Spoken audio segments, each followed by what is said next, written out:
అదేదో ఊరి నుండి మహాశిల్పి వచ్చాడు. మరేదో ఊరి నుండి పెద్ద బండ తెచ్చాడు. 6 అడుగులు కొలత పెట్టి బండను ఖండించాడు.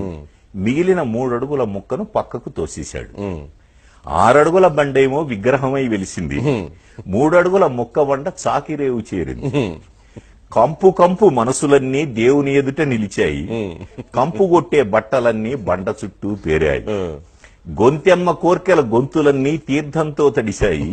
మురికి మరకల బట్టలన్నీ నీటిలో ములిగాయి. అర్థం గాని స్తోత్రాలతో పూజారి భక్తి శ్రద్ధలు, చాకలి నోటి వెంట ఇస్సు ఇస్సు శబ్దాలు.